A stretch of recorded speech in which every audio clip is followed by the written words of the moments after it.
Sustainable transport. I don't know if you've all heard the phrase multimodal journeys.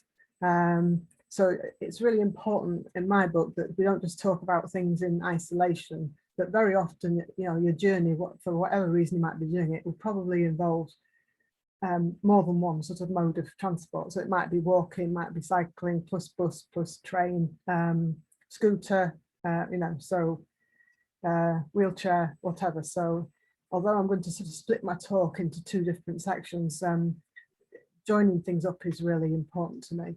And this, the Morsbus network you can see on here, you'll see we've got the train, the railway stations dotted around there. And we do our best to connect so people can make longer journeys. It's not just about buses, it's public transport, you know, it's not just about one mode of transport. It's very important. And the reason we include trains and buses in environmental sort of talk as sustainable transport is obviously if you're sharing transport, then that's fewer engines on the road. And buses are actually, because of the regulations that they're under, they are very low emission, even compared with diesel cars. They have to be, they're under stricter regulations than a lot of other vehicles. So eventually, of course, it'd be great to move towards electric buses, electric trains, and actually in Harrogate they've already got some electric buses. Although even an electric vehicle obviously has a carbon footprint.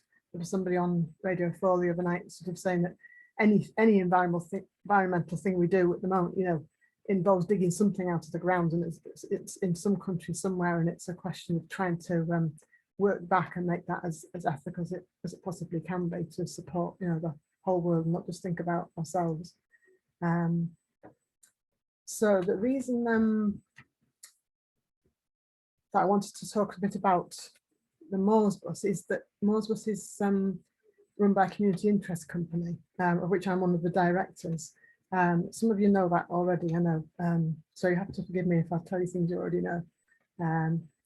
So Morsbus, and the exciting thing about this is that it puts it in ordinary people's hands, you know, how it expands and what happens next. So whatever's happening on a county or national level to do with funding, it's still possible to expand public transport if we want to get more people sharing transport. It can be a struggle, but it's possible, and I sort of wanted to explain to you a little bit about how it works. And the last comment while I'm still on this map is that although I'm talking about sustainable transport in Ryedale, of course, as soon as you start talking about transport, you're talking about journeys that are going to go across boundaries. So any transport system's got to think about its links across to, you know, other communities, other boundaries, whether it's another district or the rest of the country or another country, so or just a very short journey. So we're always thinking of you know, we're trying to reach across to people in all different directions when we're talking about transport.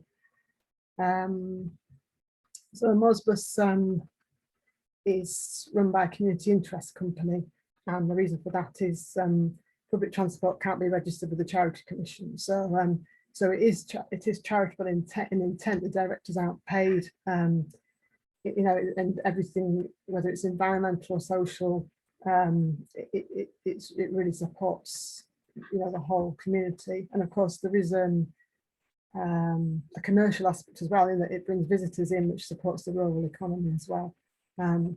But the reason that it's not actually charitable is because we're not allowed to register with the Charity Commission as public transport. If you're community transport, you can do. So there's plenty of opportunity for community transport to get to, but not as Morsbus. So the way it works is we work in partnership with commercial operators, and it's cheaper for us to do it that way than to try and run our own buses, because just because of economies of scale, really. So we actually get the lowest prices for a Morsbus for the day from the biggest operator, which is the Riva, because they've got such a huge fleet, they can do things at a lower price for us. So it's a partnership that way. I'm now going to try and change my screen. Yeah, some of it.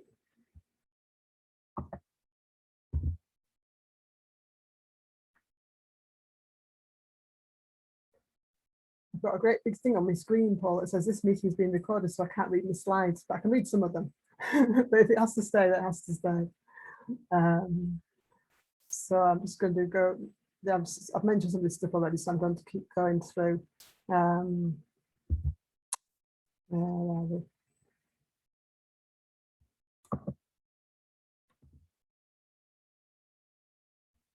It's not responding to me. Oh, yes, we are. Yes, we are. So yeah, the assumption often by people who are making plans for transport at sort of county level or at government level is that everybody drives, but it's not the case. In Ryedale, there's nearly 20% of households, it's 19 don't have a car. Up in Redcar, it's more like 40%. So if people want to sort of get out for any reason, then you do need public transport.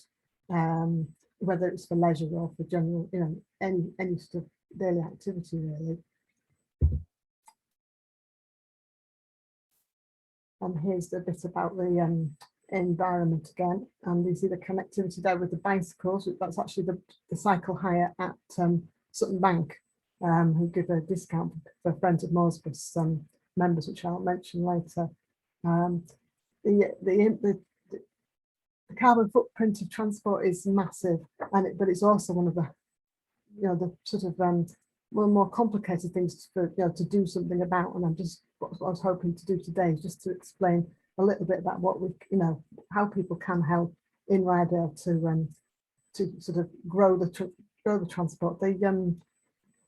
York and North Yorkshire Local Enterprise Partnership have got a target of increasing public transport use by 50% over the next 15 years. But actually, I don't think that's enough, because public transport's been cut, over the last 10 years. It's really been, the service has been so reduced by, that I think we need to be aiming higher than increasing by 50%. Yeah, next slide, if I can do it.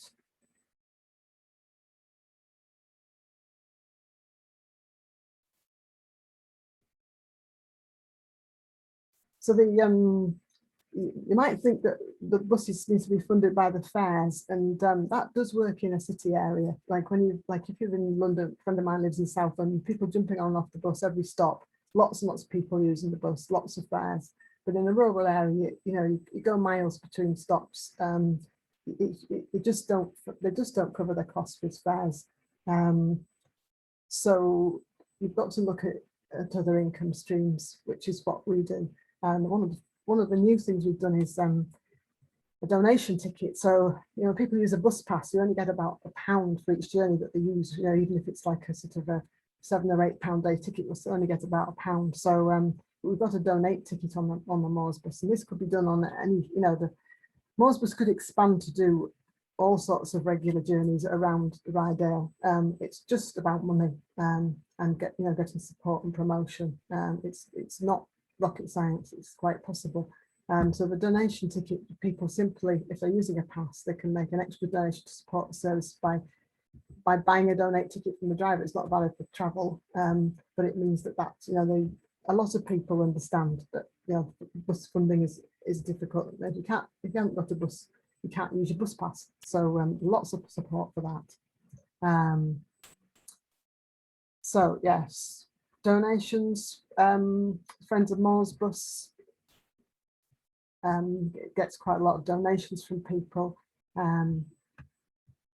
Fundraising, we get grants from Tesco, from the co-op, all sorts of. It's just a question of really increasing income streams. To repeat what we had before.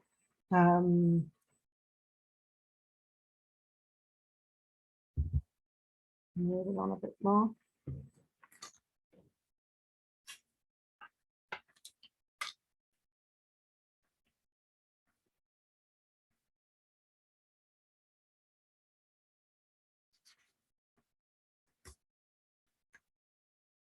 So I wanted to tell you a bit more about the Friends of Moors, because that's one thing that people could do to help. We've got a Friends of Moors scheme where people pay £5 a year to be a member, but we have a more reward scheme, which could easily be quite significantly expanded. So at the moment, there's a sort of a couple of places in Hutton Hole, in Thirsk, in Kirby, where you can, if you've got a Moors reward card, which I don't know if you can see, it looks like that. I mean, I've got a paper one, but you know, you can take a photo if you have one. You can take a photo and keep it on your phone if you wanted. You show that card and you get a discount or something free in lots of different places. And the good thing about that is all the places are listed on the website, so it advertises local shops and local traders, but also it encourages people to pay £5 towards the bus services, which again is another income stream which helps to expand the buses. So if you've got a particular bus route when you think, actually, I would use that bus if it was more frequent, if it was going, if it worked on Sundays, if it went in the evenings, then we can talk about that. You know, that we can. We've been gradually expanding the Moors bus network. It is quite possible to increase public transport across Ryedale. Give me notes, and then we'll have a chat in a minute. See what else I was going to want to mention to you. So yeah, there's those C's on the left hand side there. We communicate, confidence, cost, comfort, convenience, and connections. This is what Bill Breaker, one of our other directors, has come up with, because it's neat and it all begins with C. But these are all the things that sort of influence whether you're likely to make a journey by public transport or not. So those are always sort of the different factors that if you're thinking of expanding a bus service, developing it, and then those are the sort of things that are going to make a difference. And the key thing for us as the Moors bus team is that we're actually still really small, and we could really do with the promotion thing, so that lots more people would actually think, oh yeah, I'll just try the Moors bus, or wouldn't say to us, oh, I didn't know you were running. If we could just get more people, so it was it's common parlance, everybody knows about it. I was just going to show you this, which is it's a packet of coffee, and it's a coxswain, and it advertises the Royal National Lifeboat Institute. Everybody knows about Royal National, and everybody knows that they need funding. That's a bit like the air ambulance. So I think we need to move buses into that sort of frame. So rather than thinking someone else is going to do it, because they're not, they're just going to get cut and cut and cut. We've got to take hold of it and say, right, what do we want to do? Where do we want these buses? And let's bring a partnership between the experts, which are the bus operators, and who have to do the registrations and get everything, make sure everything's legal, with the huge amount of sort of positive feeling that we get from people, for doing Moors bus services, the volunteers and that sort of side, and bring it together and make things happen. So I'll stop there, and we'll have a bit of a chat about public transport before we move on to the cycling side of stuff. Thank you.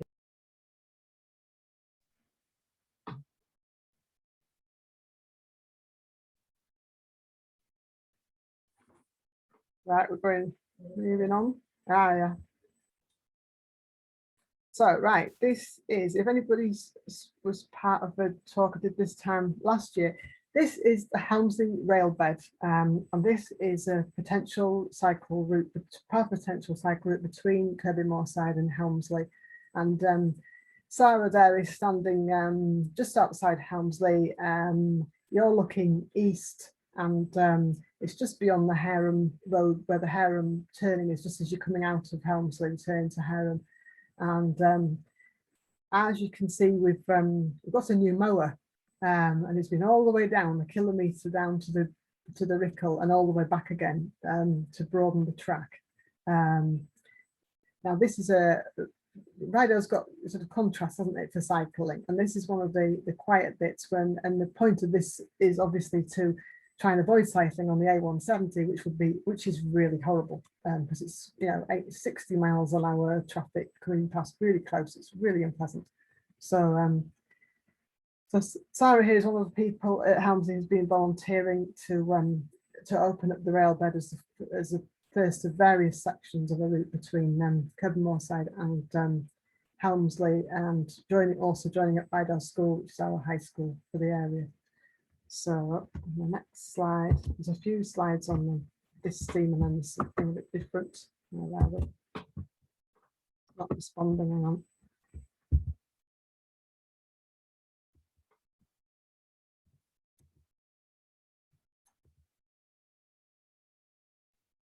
Won't move for me, Paul. Could be okay now. Tap on the screen again, Helen. Sorry, it's my fault. Ah, right. So that bit. Oh, I've got two there. So that anyway, they're very close to each other physically. As you can see, it's not all as clear as that first bit there. And so if anybody wants to volunteer to help do chopping, that would be really handy. This is what we've been doing recently. As you can see, it's like everything, and anyone's got a garden, things have grown incredibly this year, and that includes the vegetation on the rail bed. So there you see we've got the mower can't cope with that sort of height of vegetation. So we've been chopping, and many people to help us. There's not actually that many sections like this, so this will take it'll take a few sessions, but it's not the whole 1.2 kilometers isn't like that. Most of it is like the previous picture, much clearer. So we're chopping down the high bit and then mowing through, and we have been working with the Ryedale Naturalists group. So they've been right along the rail bed, and they've made a list of all the plant species we've found there. And the botanist with them is quite happy for us to mow a path, a bit wider, so that people can actually get through and enjoy the area. There's plenty of width, plenty of space for for the ecology and for people to get through there. Interesting, actually, the bit near to Helmsley. We did get some conflict in the spring because we did a lot of clearance, and some people who were sort of local, been there for a long time, thought this was really bad for nature. So despite the cycle track being a sustainable transport project, they didn't get that bit. They just were not happy about people chopping anything down that the birds and insects were going to use. So so it's quite important that we work with the naturalist group and make sure that we're not chopping anything that's rare, and that we get a balance and try and get everybody, the people who are worried about clearance, sort of on board with the whole idea of enabling people to get out of the town on this lovely route. Things don't always go smoothly. We had lots of praise from some people about the clearance, and then other people getting very upset, which is it's hard to deal with. So this is one of the views. This is those of us in Ryedale. It's very typical. It's one of the least populated administrative districts in the country. Apparently, we've got a huge amount of arable land and sort of unpopulated land. And this is a typical view. It's not as quiet as it looks, because it's not actually that far from the A170, but it's a lovely view.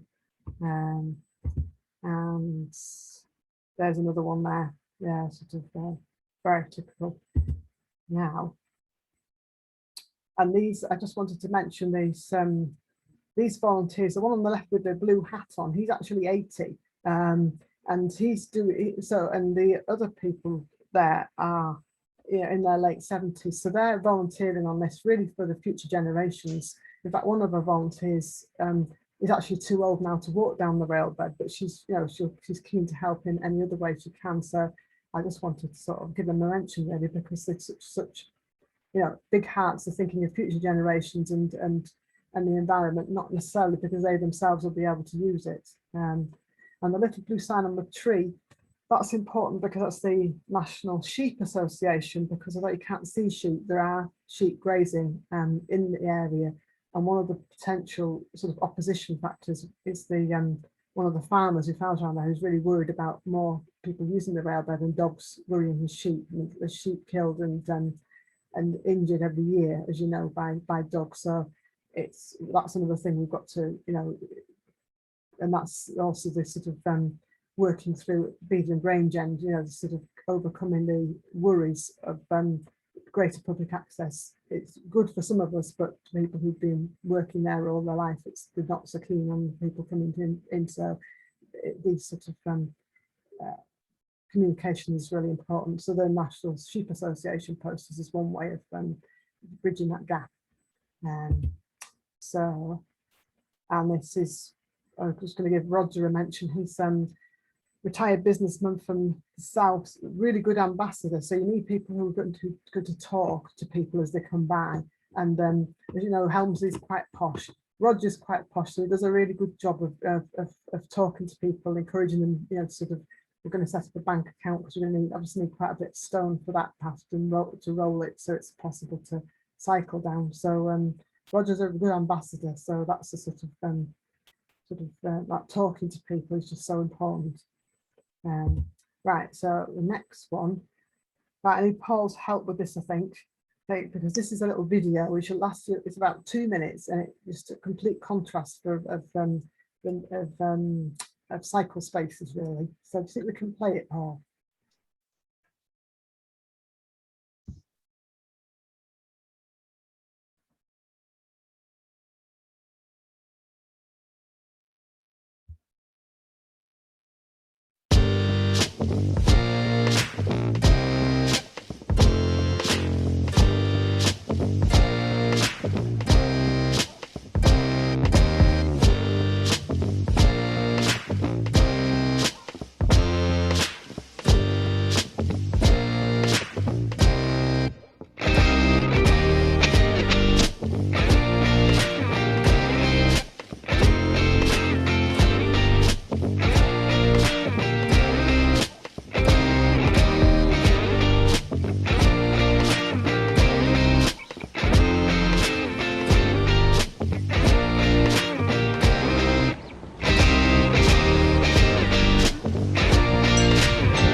So I wanted to show you that that's sort of a contrast, really, isn't it, between the quiet sort of bits where you're trying to get from one village or another in Ryedale to what you need when you've got a busy area, where in the middle, you know, in the middle of a town where you need to keep sort of cyclists and pedestrians separate from cars, and that can be a challenge. But I think it's something we really need to push for, and you can see there, I mean, that's Amsterdam. But I mean, a lot of Holland's got really good cycle infrastructure. Some of the other bits of Europe also have, but we need to sort of push for that, because we're not used to it around here. And if we want to get more people able to cycle, either on sort of push bikes or electric bikes or scooters, then we need those sort of spaces people to do it. And I don't know if, you know, I don't know if you've heard of an LC WIP. Now, an LC WIP, it stands for a local cycling and walking infrastructure plan. And there's one in in the pipeline for Malton and Norton. The experts, the traffic consultants of which are paid for by North Yorkshire County Council have done an initial study which is recommending various major routes for cycling and walking through Malton and Norton, and it's now that's gone to the County Council to be approved, and then the next stage is looking at the nitty-gritty of where they might put paths and where they might improve things for walking and cycling through the towns, and then that will be opened up to consultation. So we'll try and move on to the next screen if we can.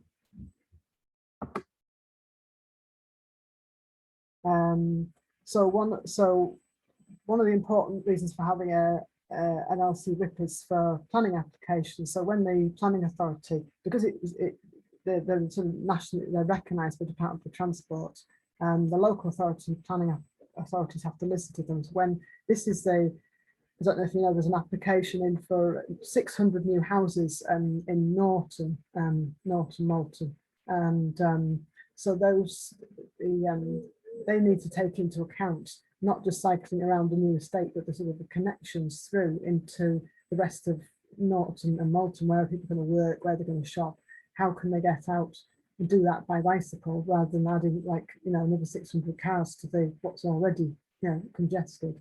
So so if I'm involved with Ryedale Cycle Forum.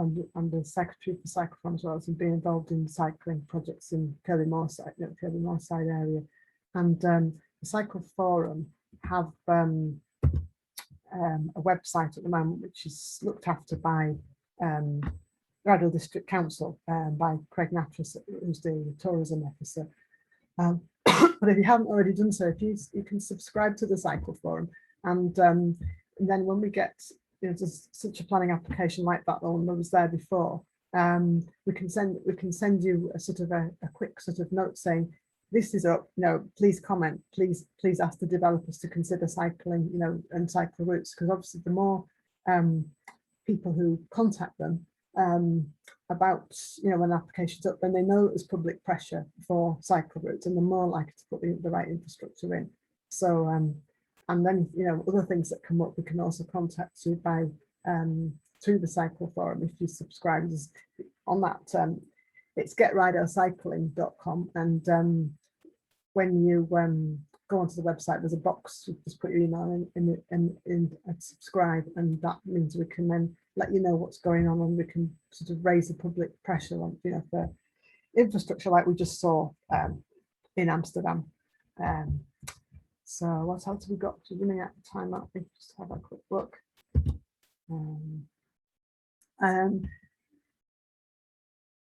For people, as you're getting older, I've got one knee that's not behaving very well, so I sort of think twice now before cycling, doing a long cycle ride like I might before. If you haven't ever looked at electric bikes, it's well worth having a look. Very expensive at the moment, but might be possible to share one, it might be possible to hire one, it might be, and hopefully the price will come down. Really useful, if you're not sure about doing a longer ride regularly. The Big Bear Bikes in Pickering and Northern Ride in Malton have got you can just go and have a look and have a chat and see what's around. So I wanted to give them a mention. This is the Energy Saving Trust. They've got this is called everything you want to know about electric bikes. You can go on their website, and it's got lots of question answers and things like that. You can find out a bit more. It's certainly for encouraging more people to get out and about on bicycles. It's especially the bits of Ryedale that are more hilly and where it's windy, or where you've got longer distance to do, or say like your knees aren't too good, or other things. It's the sales are increasing every year. They're sort of a part of the future, and it was another reason for having decent cycle path, because it's they can go quite fast, and we need pedestrians is got to keep out of the way. So and this oops, not too far there. Just going back to the route between Kirby Moorside and Helmsley, getting different people involved is very important. So I'm really happy to have the support of Ryedale School, and obviously they're really keen for pupils to be able to cycle to school from Moorside or Helmsley, arrive there alert and refreshed and a bit better exercised. And the other thing I wanted to quickly mention is the contrasting costs of the cycle path that you saw there in Helmsley. I mean, it's really, really low cost because it's all volunteers, lots of bits of stones being donated by a local developer, really low cost. The first bit from the Kirby Moorside end, we need £150,000 for the first sort of 800 metres because it's got to be up to the Department of Transport standards for cycle route to get people safely on the verge of a major highway. So that fundraising is a challenge, but again, if you sort of keep in touch with Ryedale Cycle Forum, we'll let you know what's going on and how we can help out. So I think I'm going to stop there because we're nearly on, we're running out of time for you to ask me anything. Thanks.